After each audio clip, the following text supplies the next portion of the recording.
Hoy vamos a hablar sobre los recursos hídricos y la química del agua. Nosotros somos de la materia de Petroquímica 3 y los integrantes somos Aguquipa Contreras Elmer Lucio, Condori Pozoy Codulia Belín, Chuco Escobar Javier Zubén, Cruz Calle Lisbeth Abigail, Kisbar Flores Oscar.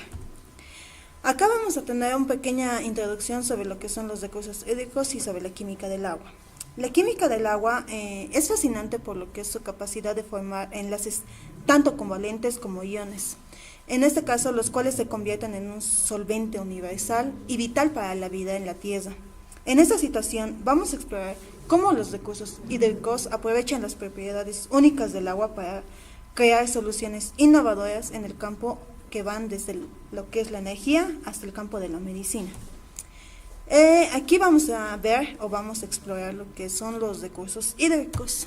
Como una breve introducción, vamos a decir que las 3/4 partes de la superficie de la Tierra están cubiertas de agua.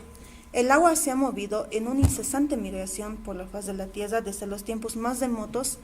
En los mares circulan continuamente lo que son las corrientes oceánicas que están bien establecidas, como por ejemplo las corrientes del Golfo, las corrientes oceánicas, estas que regulan lo que es el clima terrestre. Podemos decir que también la vida nació en esta agua, ya que como bien se mencionó, son 3/4 partes de agua y una parte solamente es de tierra. A medida que los seres vivos se volvieron más complejos y especializados, abandonaron lo que es el mar por la tierra, llevando consigo el agua como parte principal de sus cuerpos. Aquí vamos a ver sobre lo que es, vamos a hablar sobre el ciclo hidrológico. Aquí vamos a describir sobre lo que es el movimiento continuo del agua, sobre lo que es sobre, encima y debajo de la superficie de la tierra. El agua puede cambiar de estado, esto convirtiéndose ya sea en líquido, vapor o hielo, o como vemos aquí en condensación, evaporación y solidificación. Estos ciclos han han ocurrido hace varios millones de años. Y aquí también podemos ver que el Sol es algo primordial porque esto impulsa lo que es el ciclo del agua y que esto no tiene ni un punto de inicio ni fin. También podemos ver que el ciclo vuelve, o sea, va y vuelve, circula en sí. Vamos a hablar sobre lo que son las fuentes de agua. Las fuentes de agua superficial incluyen lo que son los ríos, lagos y sistemas de embalses. Aquí también vamos a hablar sobre lo que es el agua subterránea. El agua subterránea es un agua almacenada entre capas de roca o en lechos de arena bajo tierra. El agua subterránea podemos extraerlo para su uso de manantiales o pozos, y eso lo podemos ver en lo que son las provincias que algunas lo están utilizando. Aquí en las ciudades están en lo que son las industrias y en la agricultura. Estas se utilizan como fuentes de agua potable, calefacción, refrigeración, procesos, alimentos, riego, transporte y lo que es el comercio. Aquí vamos a analizar lo que son las características generales de diversas fuentes de agua superficial y subterránea. Aquí vamos a incluir lo que es un análisis para ilustrar las diferencias y las similitudes de la calidad del agua en todo momento, en todo el mundo. Estos análisis se van a utilizar para poder determinar el tipo y tamaño de diversos esquemas y equipos de tratamiento de agua que van a ser necesarios para lo que es la vida útil o la agua que sea útil para la aplicación particular. Aquí vamos a ver lo que son el agua superficial, pero en este caso vamos a hablar de los ríos. En la civilización y la cultura humana se han desarrollado esto a lo largo de los importantes ríos como son el Tigris, Éufrates, el Nilo, el Amarillo y el Ganges. Los capitolios de los antiguos imperios crecían y desaparecieron a medida que los conquistadores avanzaban a través de paisajes, ríos y mares. Los ríos Tigris y Éufrates proporcionaron lo que es una gran parte del agua que sustentó el desarrollo de las antiguas culturas mesopotámicas en Asiria, Babilonia y Samaria. Esto durante los milenios. El río Nilo es quien alimentó a esas antiguas dinastías egipcias, que podemos decir que por sus inundaciones anuales, y esto también ha permitido lo que es el transporte y el comercio a lo largo de su longitud. Aquí vamos a hablar sobre los ríos Amarillo y Camtés en China y el río Ganges en la India, esto que fueron centros de civilizaciones y de transporte y comercio. Más adelante en la historia abundan suministros de aguas que atrajeron de los colonos de América del Norte y que establecieron a lo largo de los ríos. Los ríos de América del Norte. Aquí vamos a hablar sobre lo que es a menudo sobre las vías navegables o fuentes importantes de agua para lo que es el uso doméstico o de riego. Esto más que todo se va a ver en las provincias o comunidades que tengan. Los principales ejemplos son el río Lawrence, que se conecta con grandes lagos como sea el Océano Atlántico. Esto constituye lo que es el vínculo vital de la vida marítima. Lawrence, en el río Lawrence, el sistema del río Mississippi es otra vía fluvial muy importante en América del Norte, especialmente cuando se combinan entre dos grandes lagos afluentes, como sea el río Io y el Missouri. El río Tennessee es un afluente del río Ohio y drena gran parte del sureste de los Estados Unidos, combinados con los ríos Mississippi, Ohio y Missouri y Tennessee, que drenan gran parte del centro de Estados Unidos. Aquí vamos a hablar sobre qué son los ríos europeos. En la civilización y las culturas occidentales se desarrollaron a lo largo de las aguas superficiales de Europa. Las ciudades capitalinas se han desarrollado a lo largo de los ríos y arroyos, como en Roma a lo largo del río Tíber en Italia, y que se convirtieron en centros de comercio y transporte. Aquí podemos ver que en estos ríos, más que todo, las aguas lo utilizan como un medio de comercio para lo que son las importaciones y exportaciones de ciertos productos. Los ríos se convirtieron en lo que es en fronteras estratégicas entre países e imperios. Muchos de estos ríos son muy importantes para las rutas marítimas para varios países. Como bien mencioné, utilizan lo que son los buques que se transporta de mercadería de país a país, y estos ríos ha sido de mucha ayuda, ya que algunos son de transporte para lo que son en este caso el petróleo, el gas. Aquí vamos a hablar sobre lo que son las aguas superficiales y en este caso los lagos. Los lagos son muy importantes que son de agua dulce. La mayoría de los lagos se encuentran en el hemisferio norte, principalmente en regiones templadas. Más de la mitad de los lagos del mundo se encuentran en Canadá. Los antiguos glaciares dejaron lo que es una superficie terrestre irregular que retuvo lo que es el agua cuando los glaciares se derritieron y esto forma las cuencas de muchos de los lagos que se encuentran en Canadá. Los grandes lagos de América del Norte suelen considerarse la mayor fuente de agua dulce del mundo. Aquí vamos a hablar sobre lo que son los lagos de agua salada. Algunos de los lagos en diversas partes del mundo son lagos salinos y algunos que contienen de sal mucho mayor que el de los océanos. Generalmente son de esos antiguos mares interiores o alguna vez estuvieron conectados con los océanos, pero han sido separados por acciones como ser la acción de la tectónica de placas. En ese caso se ha aplicado esa técnica para lo que es separar lo que son los mares y océanos. Los ejemplos más comunes son el mar Caspio en Asia Central, el Gran Lago Salado en el oeste de Estados Unidos y, como todos conocen, el Mar Muerto que está en el Medio Oriente, los cuales no tienen una salida. Vamos a hablar sobre lo que son lagos de zona templada. Puede haber 3 zonas o capas de temperatura distintas en un lago. Aquí podemos decir que no siempre va a ser la misma temperatura, va a variar en diferentes lugares donde se encuentre, dependiendo de la zona geográfica donde se encuentre. Particularmente en regiones donde ocurren cambios climáticos estacionales, estas zonas se denominan epilomnio, metalomnio y hipolimnio. El epilomnio es una capa de agua en la superficie del lago. Esta agua se calienta con el sol, se mezcla con el viento y solo está bien oxigenada, es decir que contiene bastante cantidad de oxígeno. La capa superficial, debido a su temperatura cálida, es el agua menos densa del lago. El metalomnio es una capa intermedia en un lago, donde la temperatura del agua sufre un fuerte descenso de temperaturas más cálidas de la temperatura superior del metalimnio a temperaturas frías en el fondo. El metalimnio es también llamada termoclima debido a lo que es un fuerte descenso de temperaturas en esta capa. El hipolimnio es lo que es el agua de fondo del lago.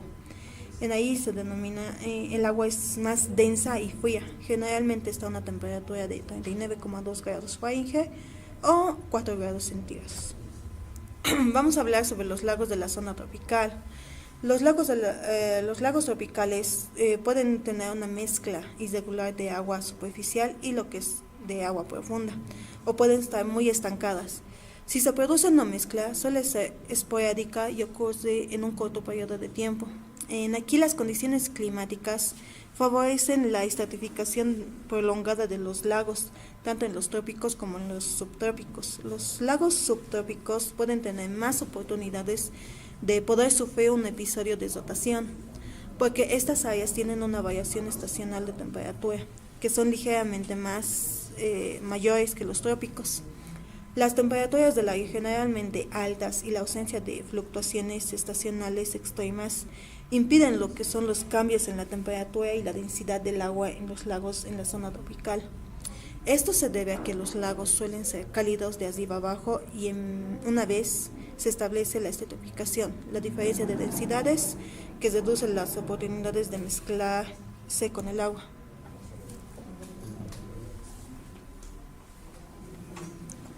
Bueno, continuando con la explicación, hablamos sobre las aguas subterráneas. Las aguas subterráneas, los embalses subterráneos contribuyen a una fuente importante de agua dulce. En términos de capacidad y de almacenamiento, los acuíferos subterráneos de todo el mundo contienen más del 90% del total de agua dulce disponible para uso humano. Los acuíferos subterráneos de todo el mundo contienen el 90% del total de agua dulce, como lo había mencionado. Es económicamente más profundo. Bueno, en lo más profundo es donde se encuentra lo que es el agua dulce. Y bueno, aproximadamente un tercio de esta agua es utilizada por municipios que habitan a cercanías de los pozos en todo Estados Unidos. De dos tercios se utilizan para fines industriales de riesgo. Más del 80% de los municipios en los Estados Unidos dependen de las aguas de pozo, aunque menos del 30% del volumen total del agua tratada para uso municipal que proviene de estas. Hablemos un poco del agua connatada. El agua connatada se refiere al agua que queda atrapada dentro de la roca sedimentaria. A medida que la formación rocosa se deposita y solidifica, el agua suele ser densa y salina y puede complicar su composición con el paso del tiempo. Como lo había mencionado, la composición de esta agua connatada se libera gracias a lo que es la producción de petróleo, a menudo que se llama salmuera, de yacimiento petrolífero. La salmuera se crea problemas inusuales en la manipulación de tratamiento para su reutilización o eliminación el alto contenido de minerales y reducción de la temperatura y la presión a medida que la salmuera asciende desde grandes profundidades causan problemas difíciles de control en las incrustaciones y la corrosión. Esto va provocando problemas en lo que es en el transporte, en la que es la producción de ya sea de petróleo o gas, porque ya puede ver incrustaciones o también, como ya lo había mencionado, puede evitar una corrosión. Como podemos observar en la imagen, los acuíferos son aguas que están dentro de los poros, están cerca de las rocas sedimentarias y encima de lo que es el lecho rocoso. Los factores que afectan a la calidad del agua. Los factores naturales que afectan a la calidad del agua. La calidad del agua superficial se puede ver afectada por las precipitaciones, la naturaleza geológica de la cuenca, las condiciones de evaporación, los cambios estacionales de flujo de arroyos y la ubicación de un factor clave implicado en el aumento del contenido mineral del agua. En una disolución rocosa que contiene minerales. La disolución de minerales, así como el arrastre del suelo en forma de sólidos suspendidos en la zona de capacitación, pueden afectar la composición de los lagos y ríos.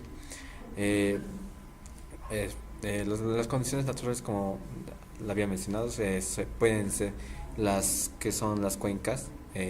Puede ver en la estructura de lo que es el suelo, puede ver lo que es una afectación a la calidad del agua. Los cambios estacionales que afectan la calidad del agua. eh, la disolución repentina de un río por afluente de lluvias puede cambiar significativamente la calidad del agua. La ubicación de la toma de agua de ríos debe elegirse cuidadosamente teniendo en cuenta de este problema. El cambio estacional de temperatura es otra característica de las aguas superficiales que complica el tratamiento, afectando especialmente en el proceso de coagulación y las reacciones de ablandamiento en invierno. En los equipos de intercambio de calor suelen estar diseñados para las condiciones menos favorables, que son de temperaturas más altas de las aguas superficiales. Esto en la calidad del agua también puede afectar lo que es el intercambio de calor. En invierno puede tomarse muy cuidadosamente, ya que estas aguas podrían provocar que no sea tan eficiente lo que es el intercambio de calor. Hablemos un factor importante dentro de lo que es la industria, y la que es de lo que nuestra industria puede provocar a lo que es a la naturaleza, que es la contaminación. La contaminación es una gran preocupación para los lagos y ríos de todo el mundo. Los lagos, zonas industriales pueden recibir diversos contaminantes químicos. Las ciudades alrededor de los lagos más grandes pueden en realidad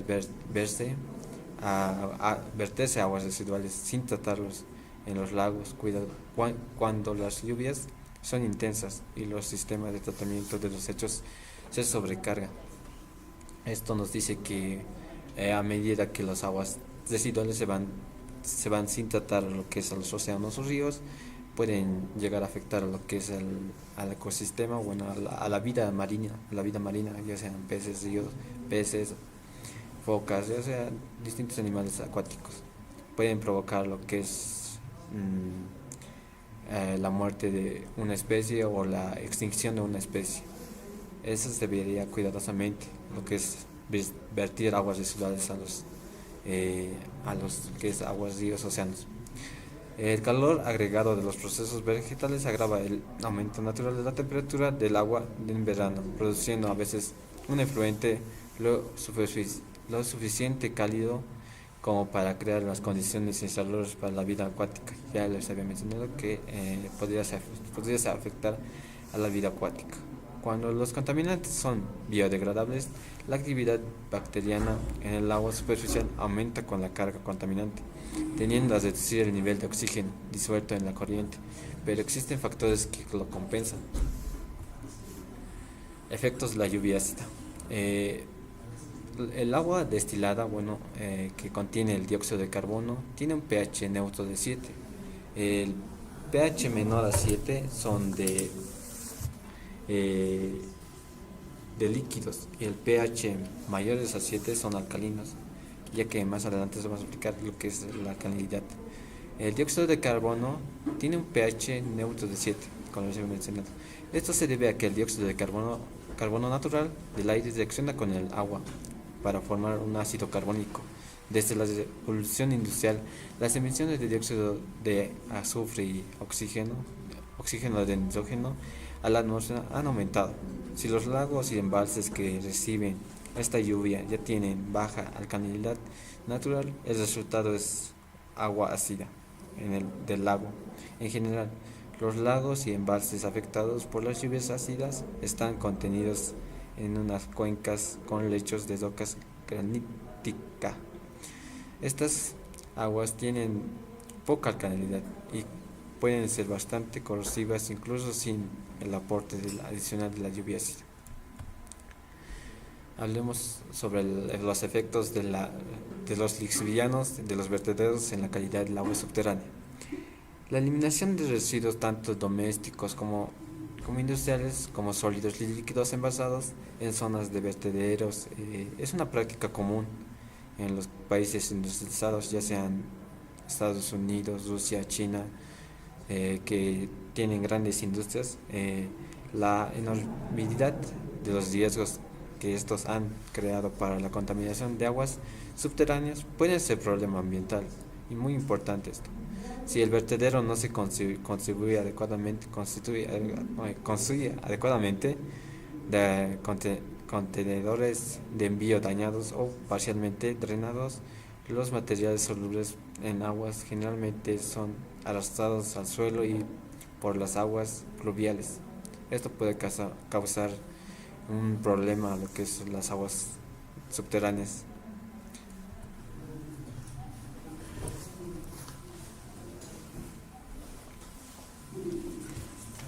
Bueno, seguidamente tenemos lo que es el efecto del drenaje del, del ácido de aminas. Muchos de nosotros conocemos ya lo que es la parte de aminas. Es un componente que usamos lo que es en nuestra área para el endulzamiento. Así también puede tener lo que es la contra de lo que es en la contaminación, o se puede generar estos tipos de aminas. Son aminas llamadas también que están contaminadas con ácidos y descomposición de las bacterias de sulfuros de metálicos que, que transportan metales como hierro, cobre, zinc, que pueden ser tóxicos, que pueden contaminar lagos, ríos y a todos los seres vivos marítimos en pocas palabras. Ya, asimismo, en nuestro área, en nuestro rubro, si se vale el término, es muy perjudicial, ya que puede tener taponamiento en los ductos y en cualquier un intercambiador de calor o otras cosas y dentro de nuestra área. También tenemos la desalinización del agua. Ya, esto generalmente en el Medio Oriente, en zonas en escasez de agua dulce, en pocas palabras, están implementando lo que es la parte de la desalinización del agua, ya que puede ser por evaporadores, también se puede con ovnis inversas, y hay generalmente en los últimos tiempos hay miles de instalaciones de desalinización del funcionamiento del agua. Ya, también vamos a hablar sobre la química del agua, lo que es la composición,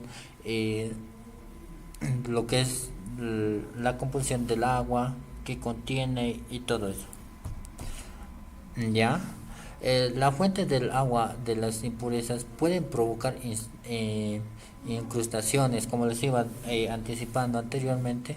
La impureza del agua nos puede generar lo que es en un proceso o algún algún trabajo, nos puede generar provocar incrustaciones dentro del ducto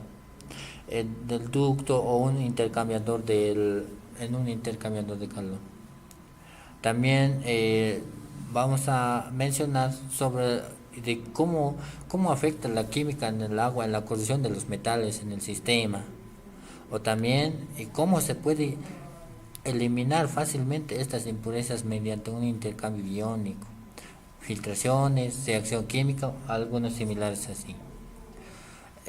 Como antecedentes de un tratamiento avanzado de aguas residuales en este proceso, una serie de tecnologías avanzadas, como les iba diciendo, como una gran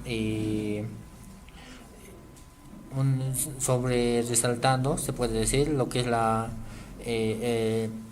desalinización mediante evaporadores o hipnosis inversa, como filtración de lo que es de las aguas residuales. Ya también tenemos cómo eliminar impurezas, compuestos orgánicos que contaminantes tiene el agua. También como objetivos generales, mejorar la calidad del agua y su disponibilidad sostenible para el uso industrial,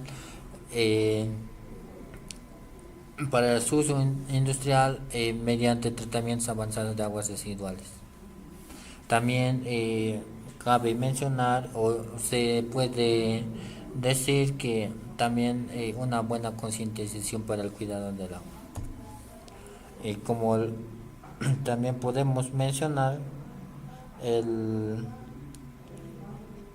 los objetivos, lo que es identificar lo que es las impurezas presentes en el agua, o en concientizar, estudiar el efecto de la química, cómo en realidad afecta los contaminantes dentro de nuestra área, también lo que es en área de los seres vivos, átomos y moléculas.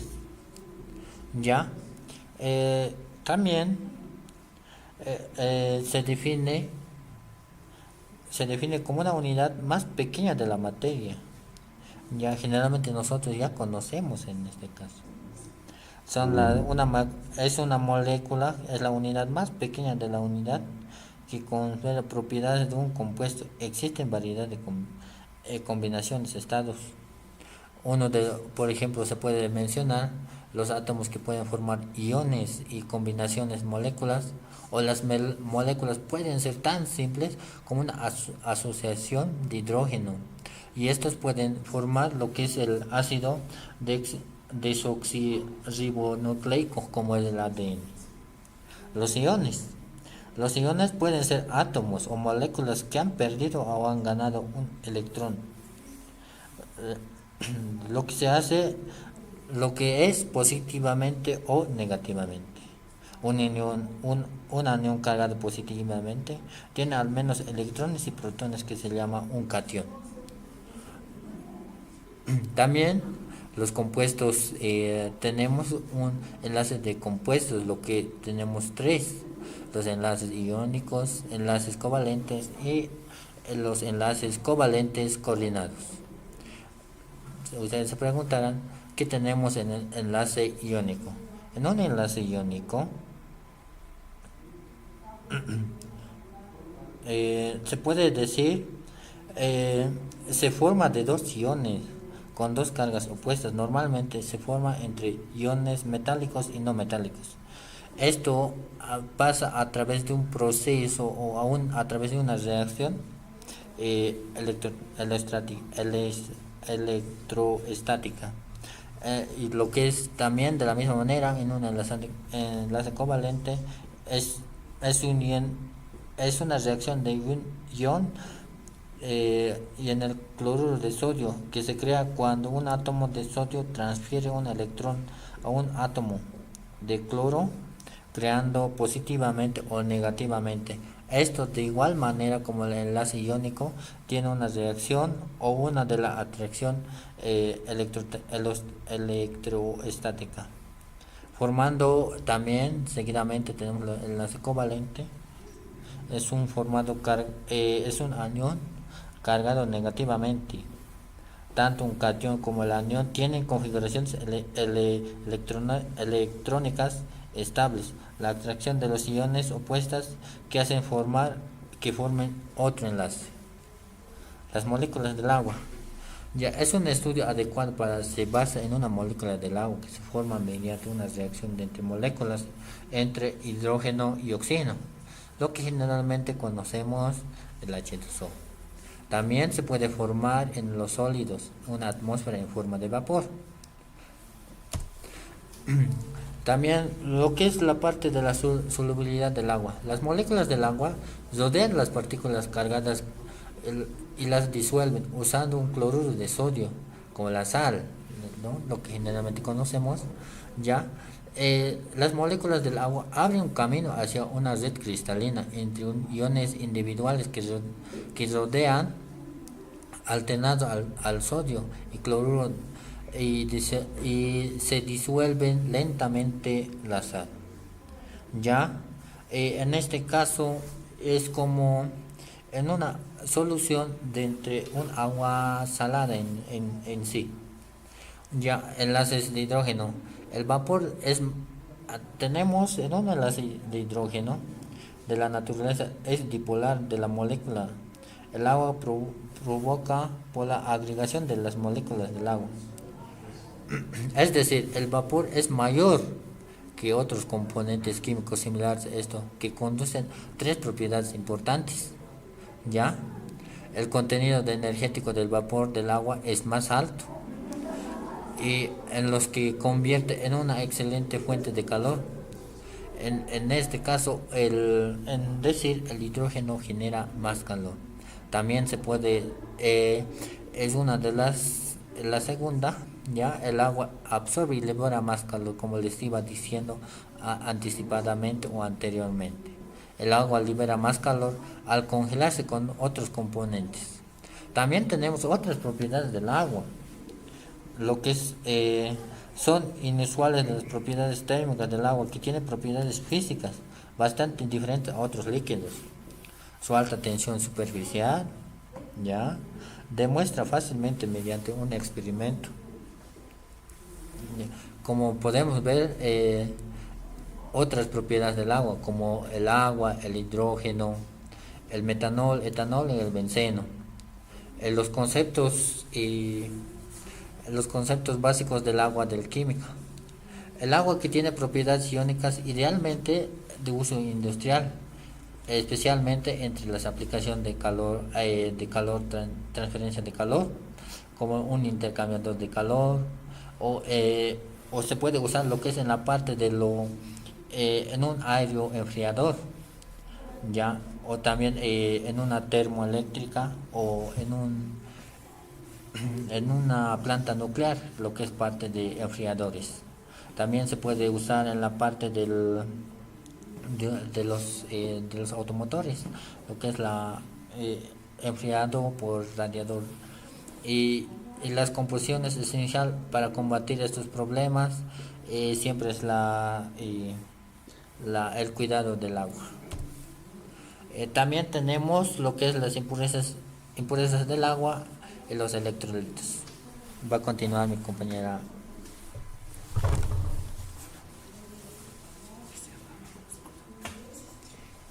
Bueno, continuando con el tema, nos vamos a ir a la parte de los electrolitos.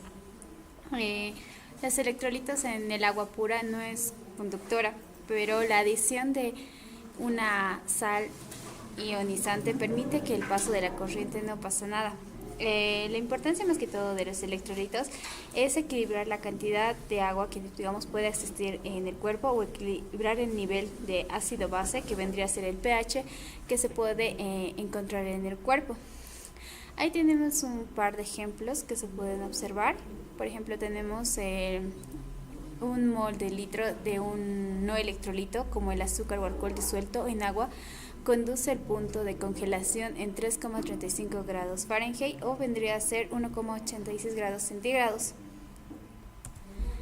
Los electrolitos.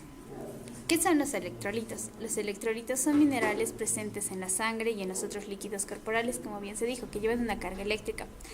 Los electrolitos afectan cómo funciona su cuerpo en muchas maneras, incluso la cantidad de agua que hay en el cuerpo. Cuando el agua disuelve un mineral, los iones del mineral se separan o disocian de una solución para formar cationes o aniones. Generalmente, un aumento de temperatura del agua provoca el aumento de solubilidad en la mayoría de las sales, tales como el cloruro de sodio o el sulfato de potasio. Acá tenemos un pequeño diagrama explicativo, con el cual es lo que se había mencionado con anterioridad. Tenemos la serie electromotriz. Dentro de esto se se puede observar una tabla donde se encuentra el elemento, las reacciones de media celda y el electrodo estándar potencial que tenemos. Los cationes se pueden clasificar según su reactividad en un orden conocido como serie electromotriz, que se muestra en la tabla. Los metales como reactivos no solo desplazan el hidrógeno de la solución, sino que incluso desplazarán a los metales que se encuentran debajo de ellos en la serie. Aquí tenemos sistemas coloidales. En realidad los sistemas coloidales son mezclas no homogéneas de dos o más fases, gas, líquido o sólido, en las que ellas se tiene un tamaño menor a un micrómetro, que vendría a ser el 0,001 milímetros, y que hacen posible la existencia de muchos materiales.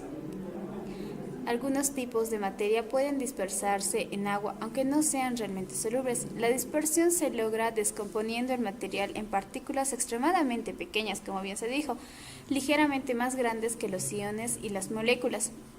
Las partículas de este tamaño suspendidas en un líquido se denominan coloides. Ahora nos pasamos a la solubilidad de gases en el agua. La solubilidad de un gas en agua decrece a medida que aumenta su temperatura. Esto nos trata de decir que la solubilidad y la temperatura son inversamente proporcionales. Al igual que los minerales, los gases son solubles en agua. Esto nos lo dice la ley de Henry, que establece que la cantidad de gas disuelto en agua a una temperatura determinada es directamente proporcional. Sin embargo, cada gas tiene su propio límite de solubilidad en agua, como cualquier otro mineral. Ahí tenemos una pequeña tabla, un pequeño diagrama donde se muestra el nitrógeno, el oxígeno, y ahí están sus porcentajes, que vendría a ser el nitrógeno, el oxígeno, el vapor de agua y otros compuestos. También tenemos el dióxido de carbono. Luego nos pasamos a los compuestos orgánicos y solubilidad en agua. La solubilidad en compuestos orgánicos casi siempre aumenta con la temperatura. La materia orgánica es una categoría amplia que incluye moléculas tanto naturales como sintéticas que contienen carbono, generalmente hidrógeno, y aumenta otros átomos como el oxígeno. Toda materia viva está formada por moléculas orgánicas y una amplia variedad de sustancias químicas sintéticas que vendrían a ser orgánicas. Los compuestos orgánicos pueden ser extremadamente solubles en agua, como en el caso que vendría a ser el alcohol y el azúcar, o también vendría a ser, otros serían los insolubles, como la mayoría de los plásticos. Nos pasamos ahora a las constantes del producto de solubilidad. Dentro de estos se encuentran algunas reglas generales que tiene que cumplir, que vendría a ser las sales de sodio, potasio y amonio son muy solubles. Por ejemplo, los ácidos minerales también son muy solubles, como ahí tenemos los ejemplos de los diferentes compuestos químicos. La mayoría de los haluros, como vendría a ser cloro, boro y demás, que son solubles, excepto el fluoruro. Ciertos cationes de metales pesados forman haluros insolubles. Ahora nos vamos al efecto de iones extraños. Los iones en solución pueden asociarse entre sí, como por ejemplo el calcio puede estar presente en el agua o pueden existir demás, como se puede observar ahí en la reacción. Otros efectos sobre la solubilidad o otro factor que afecta a la solubilidad en la presencia de la materia orgánica disuelta en agua. Acá tenemos un pequeño ejemplo que vendría a ser: si las mismas aguas residuales se calientan a unos 150 grados Fahrenheit, o vendría a ser 66 grados centígrados, las reacciones con cal son aproximadamente las mismas que se obtienen con agua dulce. Inexplicablemente no se observa el mismo efecto con la precipitación del magnesio. Equilibrio. El equilibrio para la disociación de un electrolito de agua se puede calcular el grado de ionización, como habíamos visto en una tabla anterior, los diferentes elementos. Los electrolitos fuertes, como el cloruro de sodio, se ionizan completamente en agua dulce, de modo que la constante de equilibrio no tiene valor en los cálculos que involucran esta sal en particular. Sin embargo, los cálculos que involucran los electrolitos débiles se basan en una constante de equilibrio para mostrar la distribución de los materiales productos que reaccionan tanto en su forma iónica y no ionizada. Esto proporciona datos útiles para que podamos saber los procesos que se puede usar para eliminar los diferentes contaminantes que pueda tener el agua. La absorción. La absorción del agua es un proceso pasivo que se produce por una simple difusión sin el aporte de la energía metabólica. El agua siempre se mueve siendo un gradiente y potenciales químicos en zonas de alto potencial hídrico. La absorción, como ahí se puede ver, es el adhesivo de una capa de moléculas o partículas coloidales, como ya se había mencionado que eran las partículas coloidales, a la superficie de un sólido que suele ser porosa. La máscara de gas de este material absorbente, generalmente que vendría a ser carbón activado, capaz de eliminar o almacenar gases peligrosos o tóxicos, de modo que la persona que usa la máscara pueda respirar con seguridad en una atmósfera contaminada. Acá tenemos el intercambio iónico del proceso para eliminar iones no deseados de una solución mediante un intercambio equivalente por iones preferidos suministrados. En esta parte tenemos la tabla de que tenemos una reacción y su grado de ionización. Acá vamos a hablar acerca de la aplicación de la química del agua. Como bien se dijo, varios aspectos claves del agua son críticos para el químico, ya sea que vamos a hacer algún tratamiento o alguien, ya sea en áreas municipales, industriales o institucionales. Es importante que el químico tenga toda la información necesaria del agua que está manejando para así hacer su correcto tratamiento. Esto se incluye una comprensión de las acciones de diversos cationes en agua relacionados con alcalinidad y pH, solubilidad mineral y conceptos de oxidación y reducción.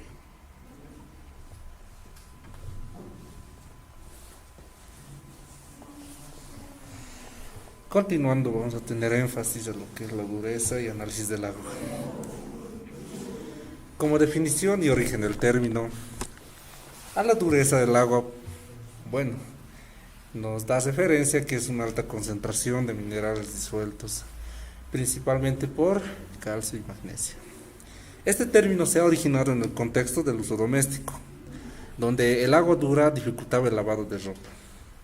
Ahora, como veníamos diciendo, los componentes del agua dura principalmente son el calcio y el magnesio. También existen otros minerales que son el hierro, el magnesio, también pueden contribuir a lo que es la dureza. Ahora, en tanto a la medición de la dureza, tradicionalmente la dureza se medía por su capacidad para consumir jabón. En términos de medida, actualmente se expresa en milogramos sobre litro de carbonato de calcio o en equivalentes por millón ppm. Otras formas de expresar la dureza influyen en las concentraciones alimentarias de miligramos litros o, como veníamos diciendo, las partes por millón y equivalentes por litro. Ahora, ¿cuáles son los métodos para ablandar el agua? Existen diversos métodos. Entre las principales tenemos el intercambio de iones, la precipitación y la osmosis inversa. Y también lo que es el análisis del agua, pues incluye lo que es la determinación de una amplia gama de componentes, además del calcio y el magnesio, como veníamos indicando, y pues las unidades que también decíamos de miligramos litros, partes por millón, equivalentes litros. Ahora, ¿cuál es el impacto de la dureza y análisis del agua que hay en lo que es la industria petrolera y petroquímica? Antes, la dureza del agua pues es un factor determinante en la industria, ¿sí? Y también en el ámbito petroquímico, afectando tanto en la extracción de petróleo como en la síntesis de productos petroquímicos. En la extracción de petróleo, por lo general, existe lo que es la formación de hidratos. Esta dureza del agua, al precipitar minerales como el carbonato de calcio, el sulfato de bario, pues va a provocar lo que es la formación de depósitos en tuberías. Como lo vemos en la imagen, es un claro ejemplo de lo que es la formación de tuberías, lo que conlleva, ¿no?, las obstrucciones en el flujo de fluidos. También, respecto a esto, también tenemos la reducción de costos, en la eficiencia operativa, y también esto nos afecta lo que es en el mantenimiento. Ahora, también tenemos la corrosión, la presencia de minerales disueltos en el agua, lo vemos en la imagen. Acelera pues la corrosión en los equipos metálicos, generando fugas, daños estructurales y pérdidas de producción. Y también tenemos las emulsiones estables, lo que nos puede dificultar ¿en dónde? En la separación de petróleo y agua, formando emulsiones que pueden afectar la calidad del petróleo que vamos a sacar y lo que es la elevación en el costo del procesamiento. Ahora, en el ámbito petroquímico, pues nos puede dar énfasis en la producción de petroquímicos, en la interferencia de reacciones químicas, ¿sí? En esta puede interferir en lo que es las reacciones químicas que se van a involucrar, pues tenemos en la síntesis de petroquímicos afectando la calidad del producto que vayamos a sacar y el rendimiento del proceso. Y también la formación de incrustaciones. Estos minerales que van a estar disueltos pues se van a depositar en los intercambiadores de calor, en los tipos de intercambiadores de calor en realidad, y otros equipos, formando incluso, como veníamos diciendo, miren, se seguimos con las incrustaciones que de igual forma nos van a bajar lo que es la eficiencia energética y aumento de costos. Y también lo que es la contaminación del petróleo. Estas impurezas pues van a contaminar los productos petroquímicos. Luego van a ser inutilizables y van a estar en bajo valor comercial. Ahora, las relaciones que tiene la alcalinidad con el pH. Como de introducción podemos decir que la alcalinidad y pH son dos parámetros físico-químicos fundamentales. Estas se relacionan, pero a medida también se van confundiendo. Y también estas van a abordar en lo que es en la perspectiva técnica y van a formar sobre la naturaleza, ¿no?, de estas propiedades. Vamos a explorar sus definiciones precisas, unidades de medida, interdependencias y bueno, diversos contextos. Bueno, vamos a hablar un poquito del pH, potencial de hidrógeno. Esta es una medida dimensional que cuantifica la concentración de iones de hidrógeno en una solución acuosa. La escala de pH, como vamos a ir viendo más adelante, es de 0 a 14.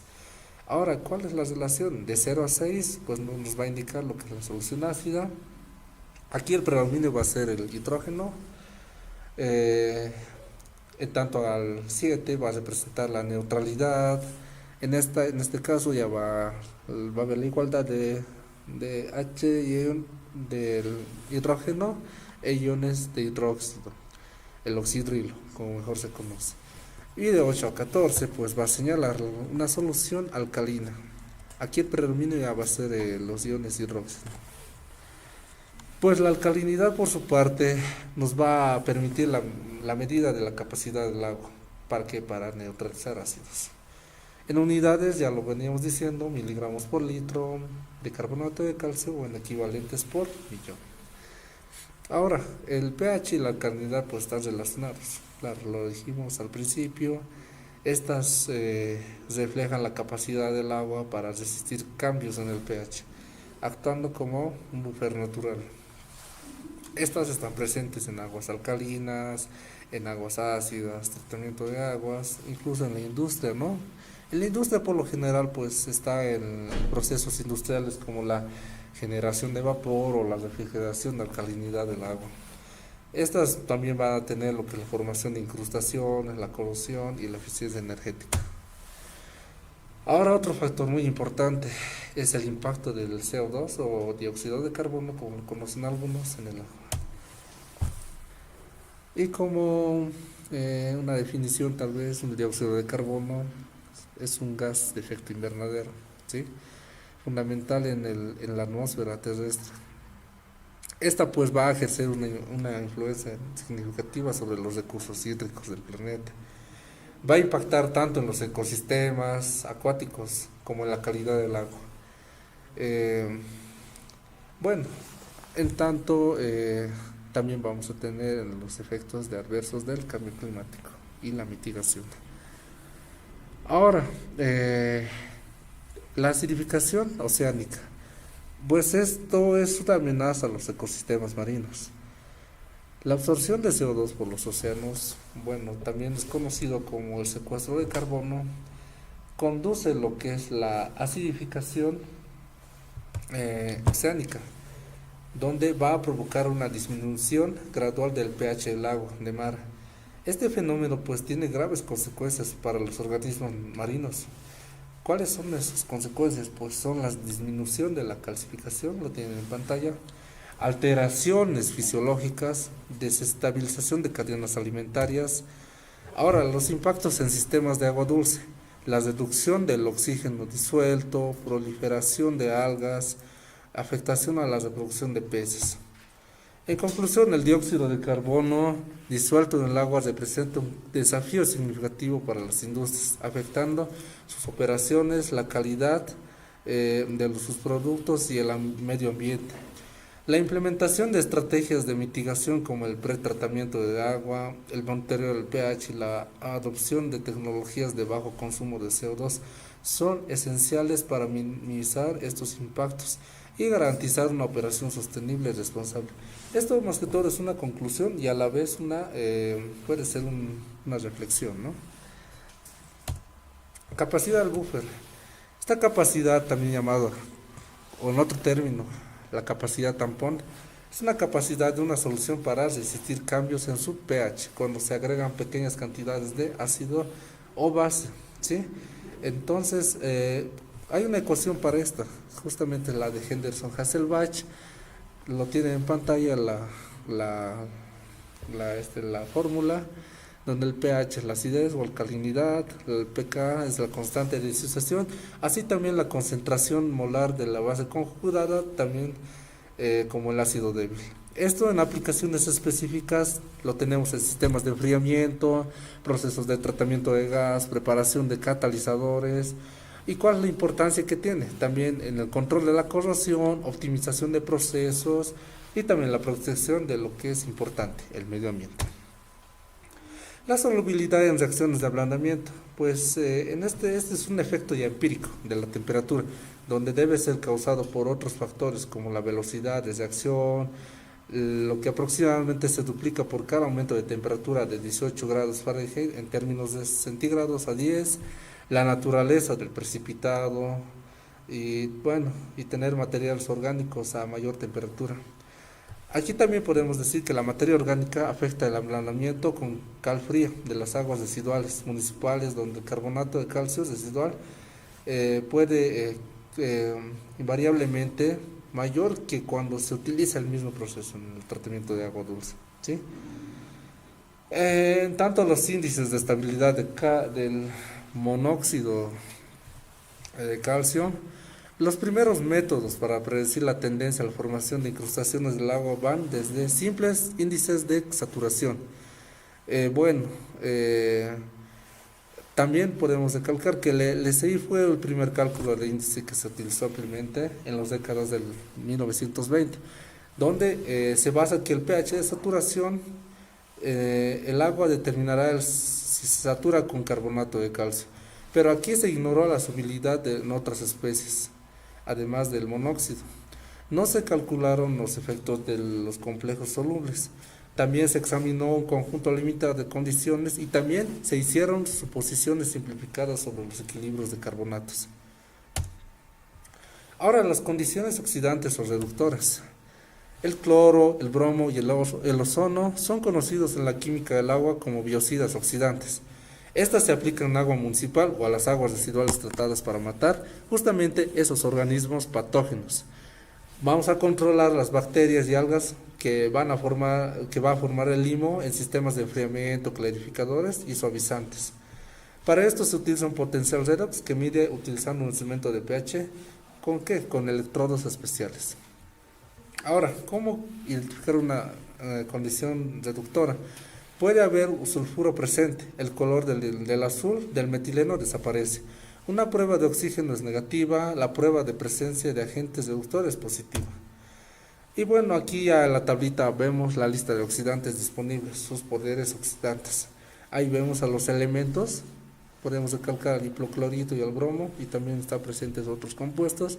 Al lado tenemos las reacciones de medida y también lo que es el estándar electrodo potencial. Y las reacciones de oxidación, podemos decir que las reacciones de oxidación de hierro y el magnesio son los más rápidos. ¿Para qué? Para atender a un pH alto. Cuando un agente oxidante pueda aumentar el potencial de agua, ¿sí? Un pH 5 normalmente se necesita un recipiente de tensión grande para dar tiempo a estas reacciones de oxidación. Un pH de 8,3 a 8,5 es cuando el hierro se puede oxidar en línea, ¿ya? Y puede filtrar con menos de 5 minutos en contacto con el oxidante. Y eso sería todo. Gracias por su atención en tanto al tema que nos tocó exponer, lo que es los recursos hídricos y la química del agua.